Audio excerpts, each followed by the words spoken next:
Assalamualaikum warahmatullahi wabarakatuh. Alhamdulillahilladzi anzala sakinata fi qulubil mu'minin liyazdadu imanan ma'a imanihim. Ananda sekalian, pelajar SMA, SMK se-Indonesia dimanapun berada yang kami cintai karena Allah Subhanahu wa Ta'ala. Pada pertemuan kali ini kita akan membahas kompetensi dasar dari materi pendidikan agama Islam dan budi pekerti kelas 12 semester 1 bagian Al-Quran Hadis, yakni menganalisis Al-Quran surah Ali Imran ayat 190 sampai 191 tentang berpikir kritis. Anda sekalian yang kami cintai karena Allah Subhanahu wa Ta'ala. Kalau menganalisis kandungan dari ayat ini, artinya kita melihat ayat ini dari tinjauan kajian tafsir, sehingga kita bisa memahami maksud, makna, dan kandungan yang terdapat dalam ayat ini. Nah, sebelumnya Ustadz akan membacakan terlebih dahulu potongan ayat ini, kemudian Ustadz terjemahkan, dan setelah itu kita lihat kandungan yang terdapat dalam ayat ini. Silahkan anda sekalian buka mushaf Al-Qur'annya, surah Ali Imran, urutan surah yang ketiga, ayat 190 sampai 191. A'udzu billahi minasy syaithanir rajim. Bismillahirrahmanirrahim. Inna fi khalqis samawati wal ard wa ikhtilafil laili wan nahari la ayatin li ulil albab alladzina yadhkuruna Allaha qiyaman wa qu'udan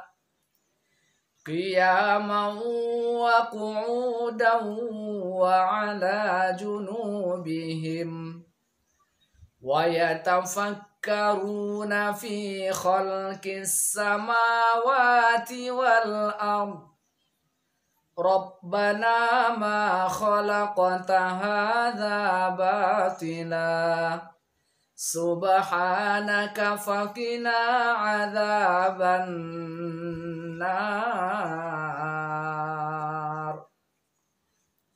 Aku berlindung kepada Allah dari godaan setan yang terkutuk dengan nama Allah yang Maha Pengasih, Maha Penyayang. Sesungguhnya dalam penciptaan langit dan bumi dan pergantian malam dan siang terdapat tanda-tanda kekuasaan Allah bagi ulul albab atau orang-orang yang berpikir. Orang berpikir itu adalah orang-orang yang selalu menyebut atau mengingat Allah Subhanahu wa Ta'ala baik dalam kondisi berdiri, duduk maupun berbaring. Dan mereka memikirkan tentang penciptaan langit dan bumi, dan mereka berkata, "Ya Rob kami, tidak ada satupun yang Engkau ciptakan ini sia-sia. Maha suci Engkau, maka lindungilah kami dari azab neraka." Anda sekalian yang kami cintai karena Allah Subhanahu wa Ta'ala.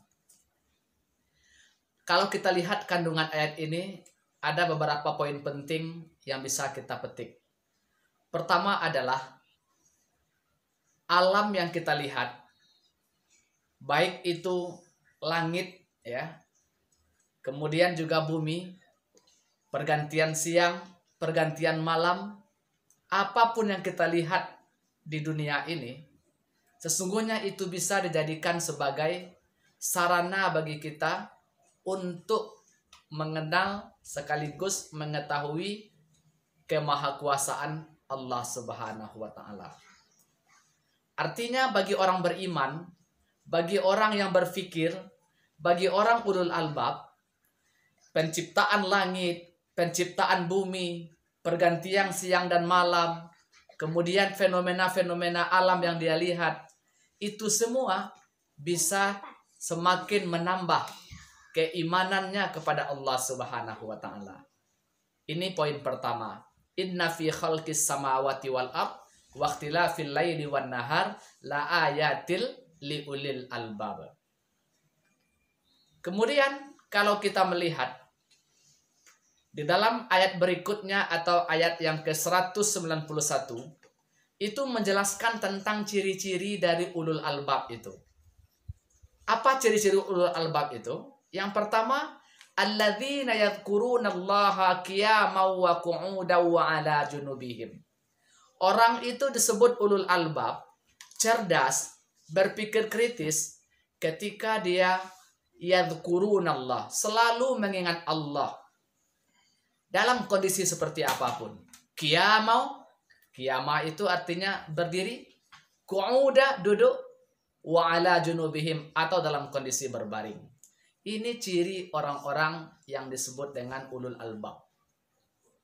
Maka anda sekalian, sehebat apapun kita, secerdas apapun kita, sekritis apapun logika kita ini berjalan, ketika itu semua tidak mengantarkan kita mengingat Allah Subhanahu wa taala, mengagungkan Allah Subhanahu wa taala, maka kita dianggap belum sempurna ulul albabnya atau berpikir kritisnya.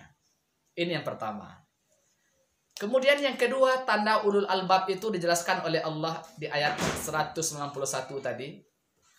Wa yatafakkaruna fi khalqis samawati wal ard. Orang yang ulul albab itu tidak hanya berzikir kepada Allah, tetapi juga berfikir. Wa yatafakkaruna fi khalqis samawati wal ard. Mereka memikirkan, menganalisa penciptaan langit dan bumi ini. Artinya apa yang ada di langit, apa yang ada di bumi, dan segala sesuatu yang diciptakan oleh Allah yang dia lihat, itu dia fikirkan. Nah, pemikirannya tentang itu semakin menambah keyakinannya kepada Allah Subhanahu wa taala. Itu tanda yang kedua dari ulul albab itu, zikir dan fikir. Nah, sahabat sekalian, anandaku dimanapun berada yang kami cintai karena Allah Subhanahu wa taala. Jadi pada intinya, ketika kita membahas berpikir kritis, agama kita, Islam ini memerintahkan kita untuk selalu berpikir, dan berpikir. Begitu banyak dalam Al-Quran, konteks ayat atau tekstual ayat yang menceritakan dan mengajak, menantang kita untuk berpikir. Misalnya kita temukan dalam Al-Quran, afala ta'qilun, kata Allah. Tidakkah kamu berpikir? Afala tatafakkarun? Afala tanzurun? Bahkan kalau kita lihat dalam surah Al-Ghasyiyah, Allah juga mengajak kita menganalisa beberapa ciptaannya. Misal, afala yanzuruna ilal ibili kaifa khuliqat? Apakah kalian tidak mau memikirkan, mentadabburi, menganalisa, mengkaji secara ilmiah bagaimana ibil atau onta diciptakan? Artinya hewan. Wa ilas sama'i kaifa rufi'at? Bagaimana langit ditinggikan? Dan seterusnya. Ini adalah tantangan sekaligus perintah dari agama kita, dari Allah Subhanahu wa taala, agar kita menggunakan akal kita ini secara maksimal. Anda sekalian, terkait cerita tentang berpikir ini, begitu banyak ternyata keutamaan-keutamaan sekaligus pendapat-pendapat para ulama tempo dulu yang menceritakan bahwa berpikir ini ya memiliki keutamaan-keutamaan tersendiri, dan agama kita ini ternyata adalah agama yang tidak mengajak kita hanya menerima begitu saja, tapi juga memikirkan ciptaan Allah ini, yang mana hasil dari olah pikir ini semakin menambah keimanan kita kepada Allah Subhanahu wa taala. Ada beberapa pendapat ulama, silakan Anda perhatikan dalam teks berikut. Kita kutip dari tafsir Ibnu Katsir yang menjelaskan tentang berpikir ini, Anda sekalian. A'udzu billahi minasyaitonir rajim. Bismillahirrahmanirrahim. إن في خلق السماوات والأرض واختلاف الليل والنهار لآيات لأولي الألباب الذين يذكرون الله قياما وقعودا وعلى جنوبهم ويتفكرون في خلق السماوات والأرض ربنا ما خلقت هذا باطلا سبحانك فقنا عذاب النار. Semoga dengan materi ini ya kita bisa memahami sekaligus kita bisa mengambil intisari atau pelajaran dari ayat ini bahwa ulul albab atau orang cerdas atau orang berfikir itu adalah orang yang selalu menyeimbangkan zikir dan fikir. Betullah kata Rasulullah ketika dia bertanya kepada sahabat, tahukah kalian siapa yang cerdas? Kemudian Rasul menjelaskan, orang cerdas itu adalah orang yang tidak hanya cerdas secara intelektual, tetapi juga orang cerdas itu adalah orang yang mengingat kematian, kemudian dia juga mempersiapkan diri untuk menghadapi kematian. Ini tentang zikir. Kemudian juga cerdas itu ternyata juga cerdas intelektual. Jadi ada perpaduan antara kecerdasan emosional, kecerdasan spiritual, dan kecerdasan intelektual. Mudah-mudahan dengan materi ini kita semakin termotivasi kembali untuk menjadi muslim yang berpikir, muslim yang cerdas, muslim yang menggunakan akalnya ini secara maksimal untuk mendalami ayat-ayat Allah Subhanahu wa Ta'ala.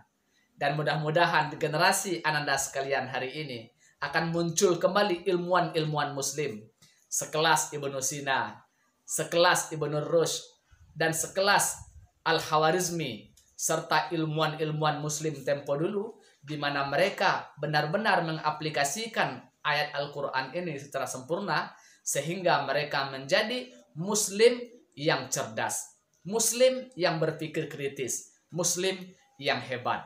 Begitulah agama kita ini mengajak kita. Tidak ada agama kita ini membawa kepada kemunduran dalam berpikir. Ketika kita mendalami agama ini dengan benar, maka agama ini pasti mengajak kita untuk selalu mengkaji, menganalisa, berpikir, sehingga kita mendapatkan ilmu-ilmu baru yang belum ditemukan mungkin oleh ilmuwan-ilmuwan sebelumnya. Selamat mengamalkan ayat ini. Mudah-mudahan ini melecut kita, memotivasi kita untuk menjadi orang-orang yang berpikir kritis. Terima kasih. Assalamualaikum warahmatullahi wabarakatuh.